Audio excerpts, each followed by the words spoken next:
Bizim o mövzumuz yarımçıq qalmışdı.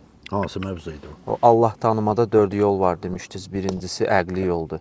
Qalanlarının izahı qalmışdı. Ha, qalan üçü qalmış. Bəli. Ha. İkincisi fitrət yoludur. Yəni Allah tanımada fitrətimizin səsi ilə Allah'ı tanırıq. Bir dəfə buna izah vermişik biz keçmişdə. Cavab vermişik bunu keçmişdə. Allah Quran-ı Kərimdə buyurur: Euzubillahimineşşeytanirracim. Bismillahirrahmanirrahim. فَاَقِيمُ وَجَكَ لِلدِّينِ حَن۪يفَ فِتْرَةَ اللّٰهِ الَّتِي فَتَرَ النَّاسَ عَلَيْهَا. Allah buyurur ki, sizin inancınız sizin fitrətinizdən yaranır. Bu da özü bir mövzudur. İkincisi nəqli yoldur. Nəqli yol, yəni vəhiy yoluyla Allah'ı tanımaq. Bəlkə mən deyərdim ki, ən şirini elə budur, ən doğrusu budur. Niyə? Çünki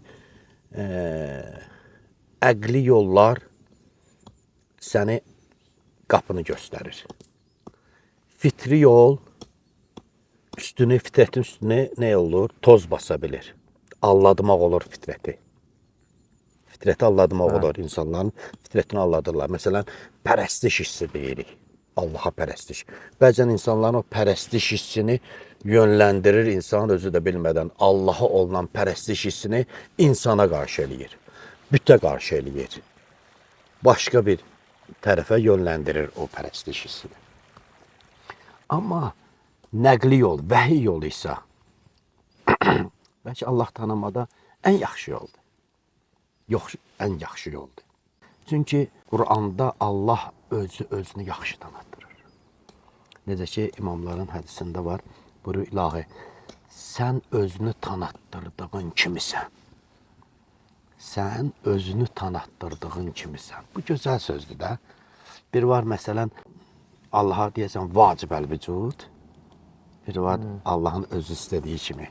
Sən ona ya Allah ya da Rəhman deyə bilərsən. Yəni vəhiy yolu ilə, peyğəmbərlər yolu ilə. Bu da möminlərə aiddir. Bəs deyərsən, niyə əqli yollar var? Əqli yollar müqabilində duranlara qarşıdır. İnsanı şəkdən, şübhədən qorunmaqdan ötürüdür. Amma kamala gedən yol isə elə vəhiy yoludur, nəqli yollardır. Və bundan başqa dördüncü bir yol da var, dedi şühudi yol, irfani yol. İrfani yolu, yəni qəlbin yolu ilə Allah'ı tanımaq. Fitrət başqa, qəlb başqa. Fitrətlə deyil, çox adam səhv salır. Qəlblə Allah'ı tanımaq. Şuhudi nəyə deyirlər? Çünki bu yolda Allah'ı bilmirsən, şahid olursan. Biz kəlmə şəhadət deyəndə mənası nədir? Şəhadət gətirməyin mənası nədir tərcümə olaraq? Allahdan başqa ibadət olunacaq məbud yoxdur. Şəhadət. Şəhadət Əşhədü verirəm ən ki, la ilahə illallah. Şəhadət gətirəm. Şahid oluram. Nəyə insan şahid olar? Gördüyünə. gördüyünə. Gərək Allah'ı görəsən, şəhadət gətirəsən, görəsən. İndi deyərsən ki, Allah'ı görmək mümkündür. Həzrət Əli Əleyhisselama dedilər, Allah'ı görsən, dedi, bəli görürəm.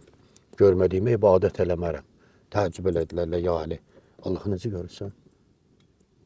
Dedi, onu bu gözlər görməsin. Qəlb gözü ilə görürlər. Hətta görməsində o qədər iddialı idi Həzrət Əli Əleyhisselam. Deyirdi, hər nəyə baxdım, Allah'ı gördüm. Ondan qabaq da Allah'ı gördüm, ondan sonra da Allah'ı gördüm.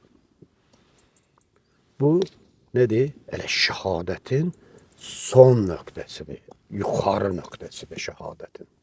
Şəhadət gətirməyin, şahidlik verməyin.